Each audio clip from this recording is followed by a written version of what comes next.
Bismillahirrahmanirrahim. Assalamualaikum warahmatullahi wabarakatuh. Salam guru penggerak. Mari kita belajar cara belajar agar kita bisa belajar dan mengambil pelajaran kapanpun dan dimanapun kita berada. Kembali lagi bersama saya Firman, calon guru penggerak angkatan ke-11 dari SDN Burujul, Kecamatan Parung Ponteng, Kabupaten Tasikmalaya, Provinsi Jawa Barat. Pada video kali ini saya akan menampilkan tugas demonstrasi konseptual, yaitu mewawancarai kepala sekolah 2 sampai 3 kepala sekolah. Alhamdulillah pada kesempatan ini saya sudah bersama dengan kepala sekolah SDN Burujul, Kecamatan Parung Ponteng, Kabupaten Tasikmalaya, yaitu Bapak Andi Utama, SPD MPD. Bapak, terima kasih sudah bisa membersamai saya dalam salah satu tugas di modul 3.1, yaitu untuk mewawancarai Bapak dan mohon izin kepada Bapak, izin waktunya, izin di sela-sela kesibukan Bapak, mohon izinnya untuk berbincang sebentar Bapak. Siap, boleh Pak Firman. Bapak mohon izin, mungkin di modul 3.1 ini ada beberapa pertanyaan yang mungkin bisa Bapak jawab atau bisa Bapak share pengalaman-pengalamannya selama menjadi kepala sekolah Bapak. Yang pertama Bapak, selama ini kan banyak sekali kejadian-kejadian di dunia pendidikan, khususnya sebagai pemimpin pembelajaran ataupun sebagai pemangku kebijakan. Nah, dalam hal ini mungkin Bapak sebagai pemangku kebijakan, saya ingin mendapatkan pengalaman ilmu dari Bapak terkait hal-hal yang berkaitan dengan permasalahan-permasalahan di sekolah dan bagaimana cara Bapak mengambil keputusan sesuai dengan berdasarkan dengan nilai-nilai kebajikan dalam pengambilan keputusan tersebut sebagai seorang pemimpin Bapak. Ya. Yang pertama Bapak, bagaimana Bapak dapat mengidentifikasi kasus-kasus yang berkaitan atau yang merupakan kasus tersebut sebuah dilema etika Bapak, atau bisa juga bujukan moral Bapak? Ya, baik. Untuk yang pertama, bagaimana mengetahui terlebih dahulu terkait dengan kasus dilema etika maupun bujukan moral yang terjadi misalnya di satuan pendidikan ya Pak ya. Saya biasanya tahu kalau ada dilema etika itu memang yang lebih berkaitan dengan permasalahan pada peserta didik. Jadi misalnya ada siswa yang datang terlambat ke sekolah, atau misalnya ada siswa yang berkelahi dengan temannya di kelas dan sebagainya. Jadi kasus-kasus tersebut terjadi pada kegiatan pembelajaran. Dan dilema etika tersebut kadang-kadang berbenturan dengan, bukan berbenturan tapi bertentangan mungkin ya, nilai kebenarannya dengan apa yang dilakukan oleh guru ataupun sebaliknya. Yang kedua terkait dengan bujukan moral, yang kita ketahui bersama bahwa bujukan moral itu sebetulnya lebih kompleks, dan memang bujukan moral ini lebih terjadi ketika dengan guru atau tenaga kependidikan yang ada di sekolah. Jadi pada hal ini, untuk dilema etika ini, kasus-kasus yang terjadi di sekolah itu rata-rata adalah kasus-kasus yang terjadi di peserta didik seperti itu. Terima kasih Bapak. Kemudian Bapak selama ini bagaimana Bapak dalam menjalankan pengambilan keputusan di sekolah Bapak, terutama untuk kasus-kasus yang berkaitan dengan ada dua kepentingan yang sama dan kepentingan tersebut sama-sama benar Bapak, atau sama-sama mengandung nilai-nilai kebajikan, kan itu suka ada dilema ya gitu. Dua-dua pilihannya betul gitu. Betul Pak. Jadi kalau saya secara pribadi sebetulnya ada dua hal yang bisa dilakukan. yang pertama keputusan dalam artian ini yang biasa saya lakukan gitu ya Pak ya. Keputusan yang memang dibutuhkan cepat, misalnya keputusan dalam artian ini harus tidak perlu didiskusikan dengan guru lain atau misalnya dengan pimpinan yang lain. Nah, itu yang pertama.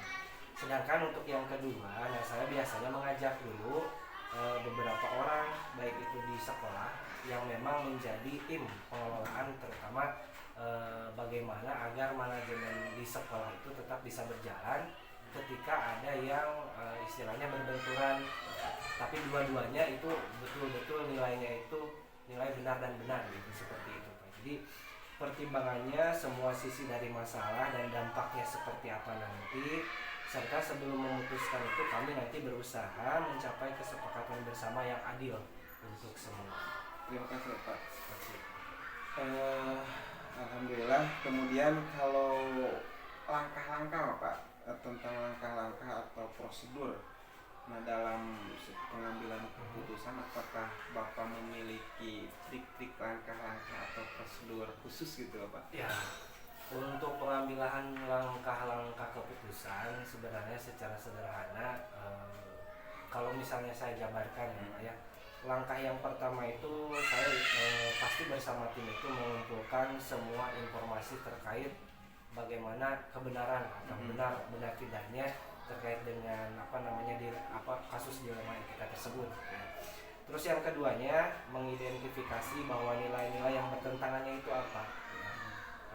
Karena bisa jadi nilai yang bertentangan itu benar dan benar ataupun benar dan salah. Ketika memang sudah benar dan salah, maka ya kita ambil keputusan yang benar. Sudah pasti Seperti itu. Sedangkan yang ketiganya itu kita pertimbangan pada dampak keputusan untuk semua orang. Jadi mana yang kalau istilahnya yang lebih mengutamakan kepentingan bersama, mana yang hanya penting dalam keputusan untuk beberapa golongan atau bahkan hanya diri sendiri.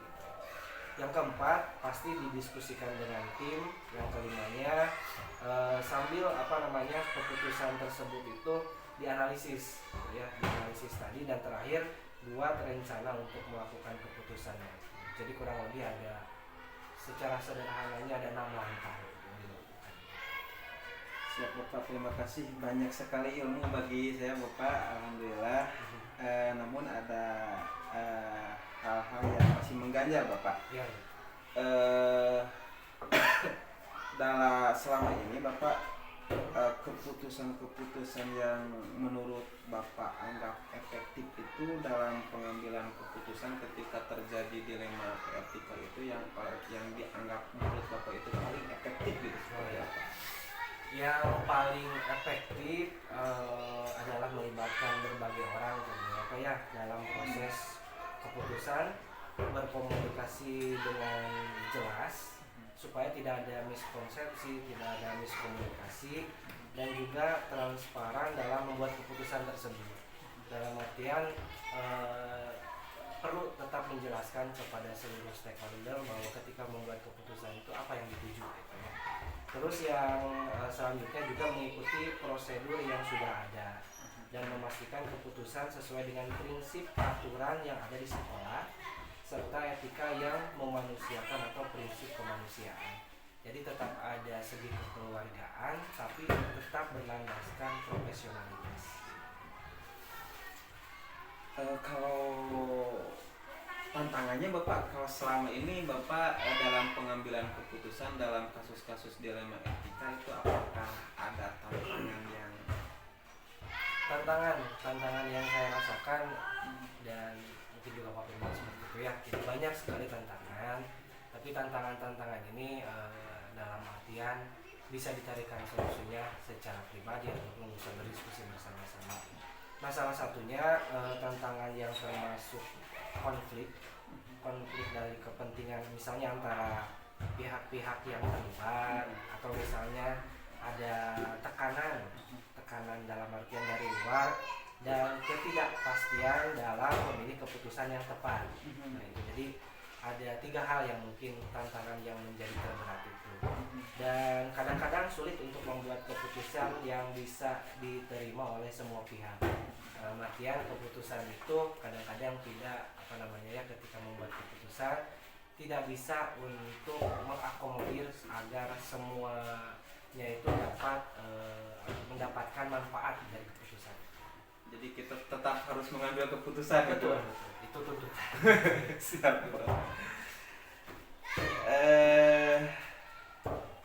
Kalau ini Pak, dalam pengambilan keputusan ketika ada kasus-kasus dilema etika itu, apakah Bapak itu mempunyai jadwal khusus, memiliki tata kelola tertentu, atau memiliki prosedur tertentu dalam menyelesaikannya, atau langsung pas kejadian di tempat langsung diselesaikan, atau ada semacam jadwal khusus atau prosedur khusus Pak? Kalau untuk jawaban itu sebetulnya yang paling dominan itu saya tidak memiliki jadwal khusus sebenarnya, ya. Karena kasus dilema etika itu kadang-kadang tidak bisa direncanakan Dan tidak terjadwal. dan tidak terjadwal, muncul begitu saja. Tapi adapun misalnya kalau jadwal terkait dengan observasi bersama guru-guru dan menemukan masalah seperti itu, nah bisa kita jadwalkan. Jadi secara sederhana mungkin untuk jadwal ini tidak ada jadwal khusus, sifatnya fleksibel seperti itu. Jadi saya selalu berusaha untuk menyelesaikan masalah ini secepat mungkin sambil memastikan semua langkah diambil dengan hati-hati. Biasanya saya membuat rencana dan memberikan tenggat waktu untuk setiap langkah. Jadi tetapi tetap kembali lagi kepada fleksibilitas jika situasi tersebut berubah.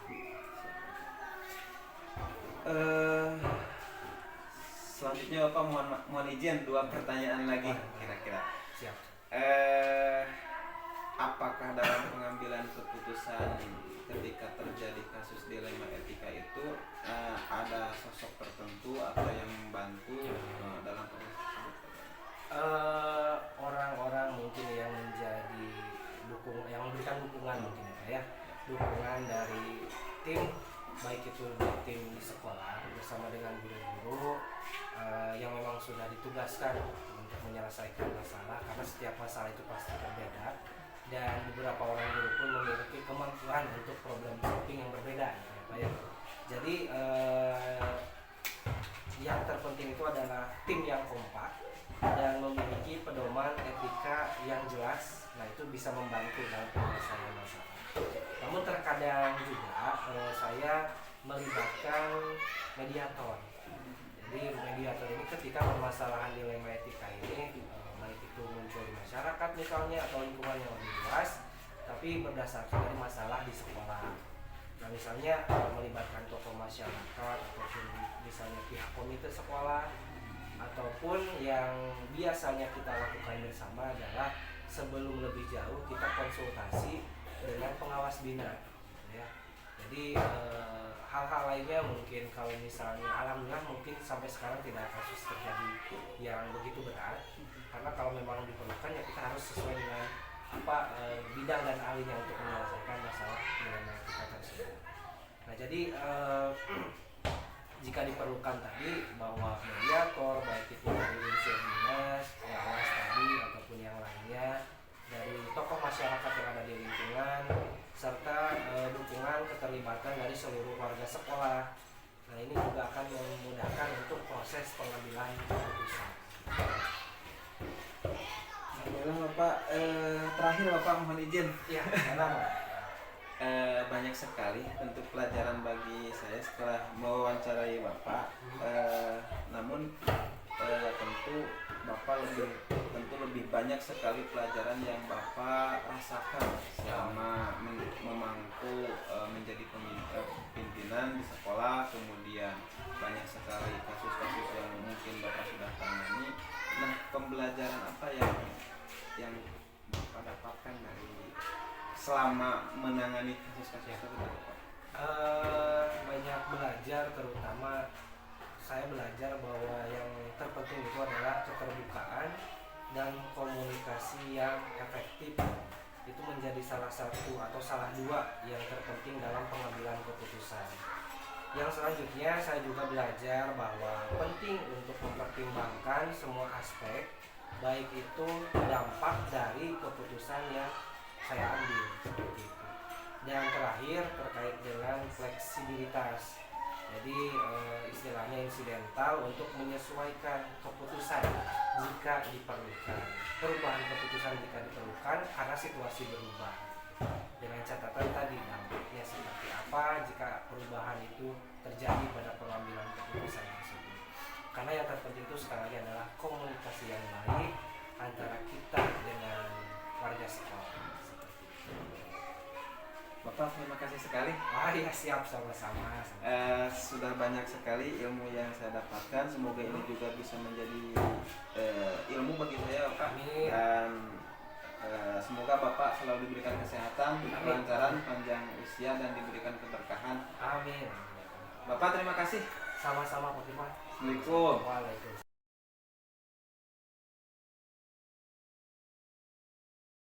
Assalamualaikum warahmatullahi wabarakatuh.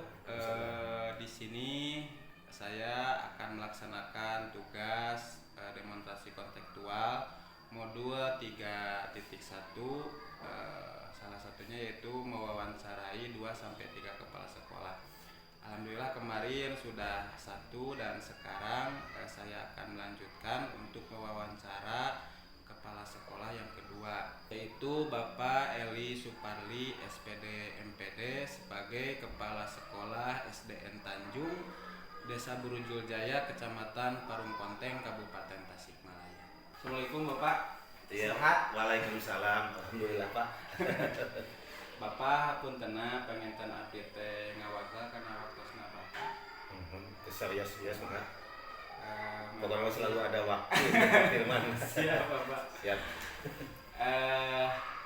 Bapak, abdi teh penginten ayeuna teh nuju ngiringan pendidikan guru penggerak Ya. angkatan ke-11 di SDN Burujul Kabupaten Tasikmalaya. Alasan teh abdi teh nuju majeng modul 3.1. Iya. Modul 3.1 materina panginten pengambilan keputusan berdasarkan nilai-nilai kebajikan sebagai seorang pemimpin. Iya. Alasan tugas di LMST abdi teh kedah ngawawancara 2 sampai 3 kepala sekolah. Tama manawian benten Bapak di dieu salaku kepala sekolah SDN Tanjung berkenan kamu diwawancara ku abdi. Iya. Kumaha manawi Bapak sih?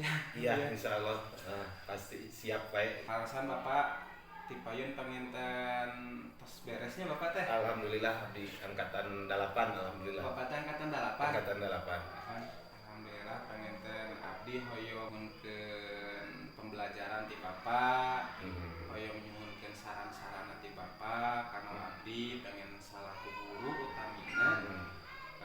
Kiat-kiat kumaha janten pamimpin janten pemangku kebijakan penginten di sekolah Bapak. Karasan penginten kan sakumaha anu ku urang sok katinggal atau napi karaoskeun di sekolah teh seueur pisan tantanganana. Iya. Laras. Utamina penginten sebagai pemimpin pembelajaran di kelas abdi utamina sok seueur menakan kasus-kasus anu kamu abdi teh janten dilema Bapak. Tah panginten abdi teh tujuan dina wawancara dinten ayeuna teh hoyong ngupingkeun panginten pengalaman-pengalaman nanti Bapak, ilmu-ilmuna kumaha kintenna kiat-kiat janten pemangku kebijakan dina ngambil keputusan upami terjadi dilema etika Bapak di sekolah. Iya. Kitu panginten Bapak tujuan utamina mah. Ya, atur nuhun panjenengan Pak Firman parantos tiasa dongkap ka dieu nya. Kaleresan nya panjenengan simkuring nya ti payun parantos ngalaksanakeun kegiatan atau lebih program guru penggeraknya. Kaleresan nya ku simkuring ditelaah banyak sekali manfaat dan ilmu yang didapat dari program dan guru penggerak, apalagi kita dengan menghadapi tantangan zaman yang seperti sekarang ini. Sangat saya bersyukur saya waktu itu menjadi bagian dari program guru penggerak sehingga apa yang saya dapat bisa saya terapkan langsung di sekolah gitu Pak. bagus sekali gitu Pak Firman, alhamdulillah, dan mudah-mudahan ke depannya lancar ya Amin. sampai tuntas gitu. Jadi Pak, jadi yang saya telah terutama ketika saya mendapat tugas tambahan sebagai kepala sekolah gitu. Jadi seperti tadi betul banyak sekali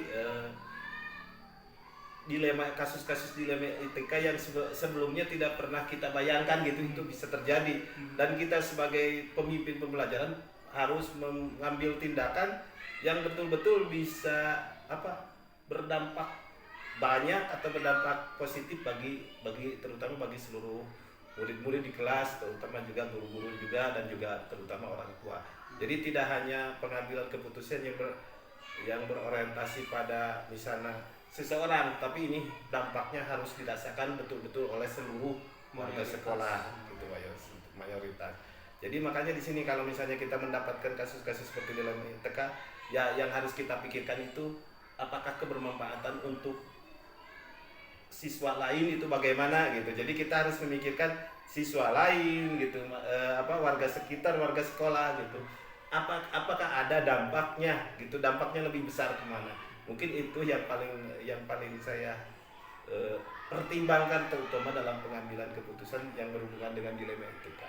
Dampaknya itu lebih besar kemana, kebermanfaatannya lebih besar kemana mungkinnya. Itu mungkin Pak. Menarik Pak. Salah jengna mohon dalam pengambilan keputusan dilema etika seperti yang Bapak tadi bilang, memang kadang-kadang kalau Bapak mungkin sudah berpengalaman, jadi saya ingin mendapatkan pembelajaran dari Bapak.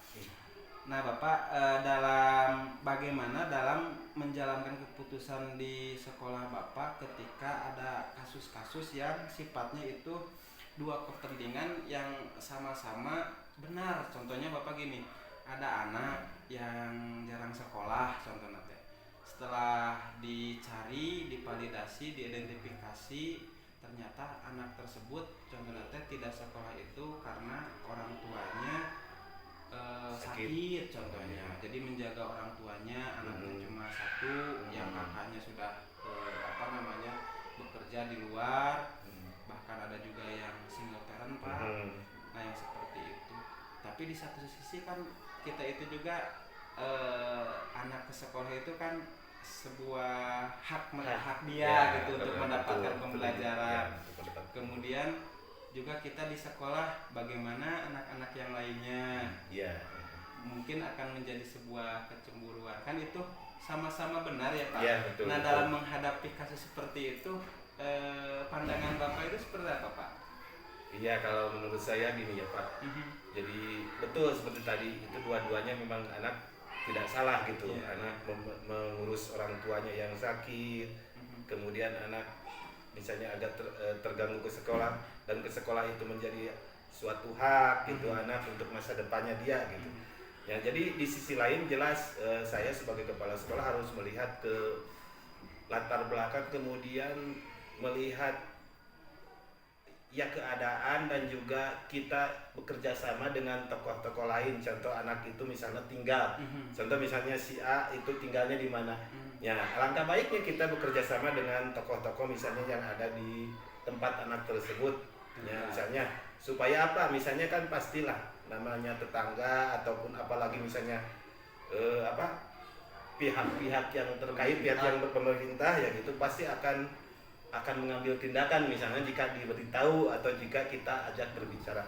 Dengan seperti itu kan otomatis mungkin akan meringankan kepada beban daripada anak tersebut, sehingga mungkin dia itu sepantasnya karena usia masih kecil itu untuk mengenyam pendidikan yang lebih baik. Jadi waktu sekolah si anak tetap sekolah, dan Bapak mungkin sebagai kepala sekolah berkoordinasi dengan pihak-pihak terkait. Dengan pihak-pihak terkait, baik pihak keluarga ataupun pihak dari pemerintah setempat itu. Pasti itu mereka juga akan peduli dan akan sehingga anak bisa tetap nanti leluasa untuk melaksanakan kegiatan belajar mengajarnya. Terima kasih Bapak. Jadi banyak ilmu juga banyak ilmu juga. Iya, mudah-mudahan. Kalau dalam pengambilan keputusan yang sifatnya dilema etika, apakah Bapak punya langkah-langkah khusus gitu Pak? Iya. Atau trik-trik khusus kan setiap pemangku kebijakan sebagai pemimpin punya passion masing-masing. Iya. Nah, Bapak gimana Pak? Kalau saya gitu, saya tidak memiliki trik khusus ya. Tapi kalau saya itu lebih kepada lebih kepada musyawarah gitu. Terutama mungkin saya kalau misalnya ada kasus-kasus di sekolah, yang pertama mungkin saya musyawarah dulu dengan guru yang ada di sekolah. Karena mungkin pastilah banyak informasi-informasi atau data-data yang saya peroleh dari guru-guru tersebut, karena mungkin kepala sekolah itu tidak mempunyai waktu yang lebih banyak gitu untuk dekat dengan anak gitu, sehingga betul kita harus gali bagaimana data yang ada di anak tersebut, sehingga nanti kalau misalnya sudah terkumpul semua data yang kita butuhkan, nanti baru kita berpikir untuk bagaimana supaya pengambilan keputusan kita itu tepat dan benar gitu, dan berdampak luas gitu bagi murid-murid gitu. Jadi Bapak selalu Bermusyawarah gitu, mengutamakan musyawarah dulu gitu. Siap Bapak, terima kasih. Selanjutnya Bapak, kalau dalam pengambilan keputusan itu yang paling efektif menurut Bapak itu, terutama dalam kasus-kasus dilema etika, yang paling efektif itu seperti apa Bapak?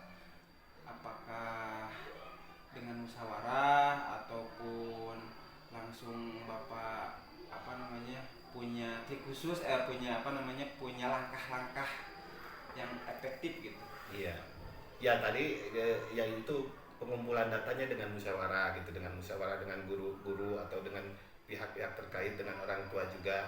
Itu mungkin bukan berarti setelah musyawarah kita ikut bagaimana keinginan guru, Iya. tidak seperti itu. Tetap Bapak punya Kita punya pegangan ya, prinsip. pegangan dan juga punya pedoman. Pedoman. Untuk menentukan sebuah keputusan.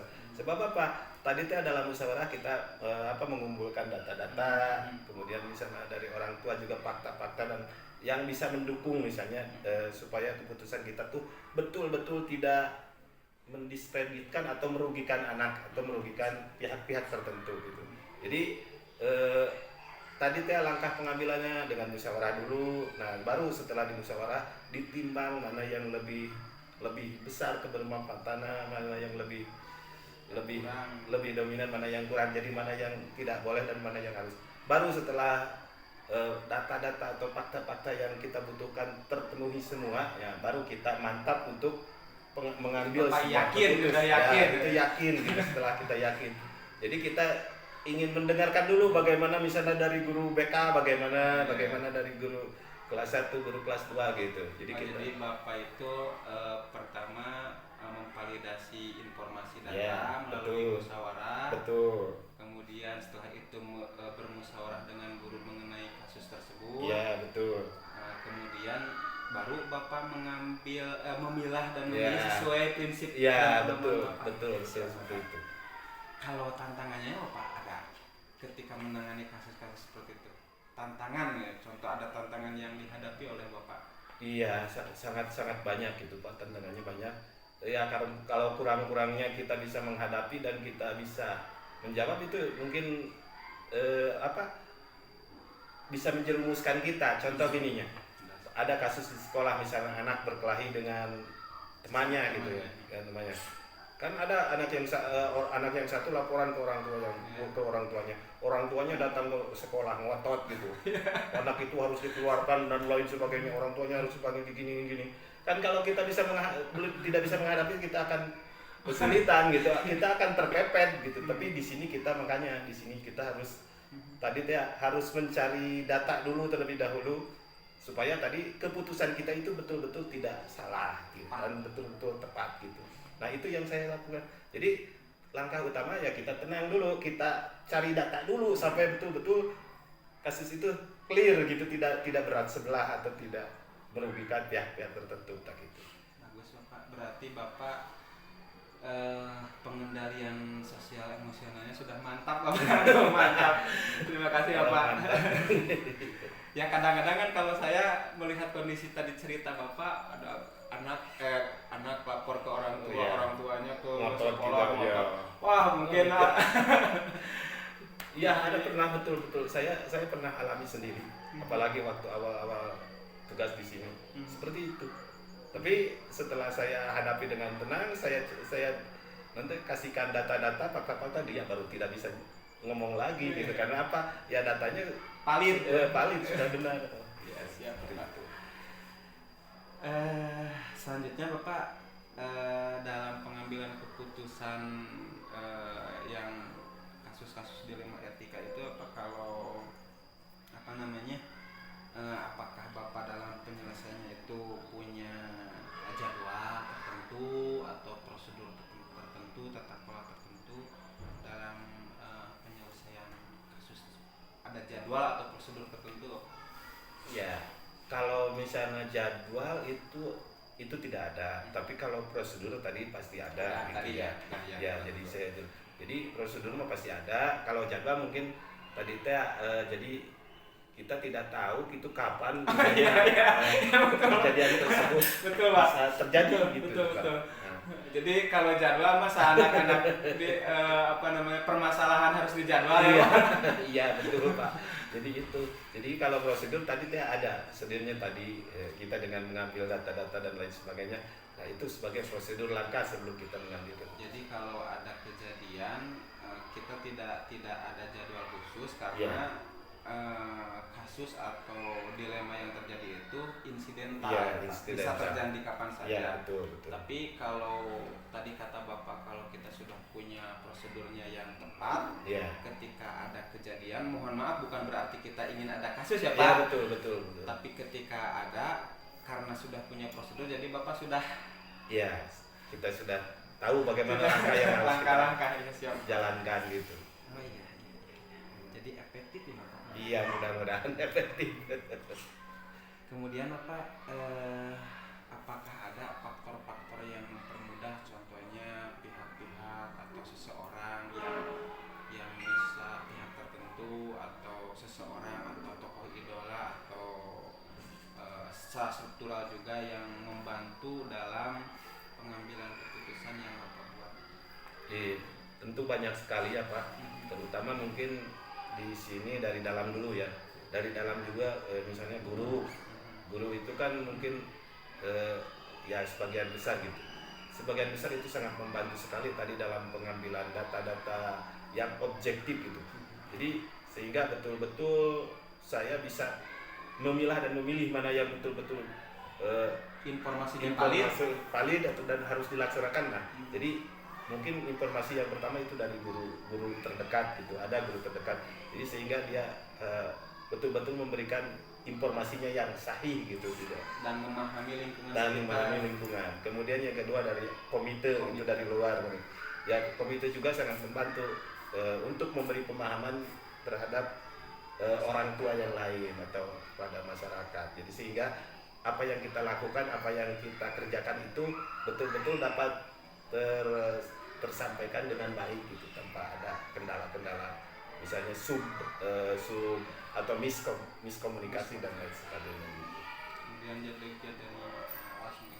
Ya, apalagi kalau dari pengawas itu banyak masukan-masukan atau banyak arahan-arahan gitu supaya betul-betul kita bekerja sesuai tupoksi kita itu. Gitu Pak. Siap Bapak. Jadi banyak ilmu ngobrol sama Bapak, banyak pengalaman juga. Iya, Terima alhamdulillah, kasih. sama-sama, terima kasih. Ternyata tugas ini memberikan manfaat yang begitu besar bagi saya dan bisa berbagi, bisa mendengarkan pengalaman dari pemimpin-pemimpin di sekolah. Pertanyaan terakhir Bapak, mohon Iya, maaf. iya, Pak. Kalau masih tidak ada tidak keberatan pertanyaan. Iya, masih bisa Pak.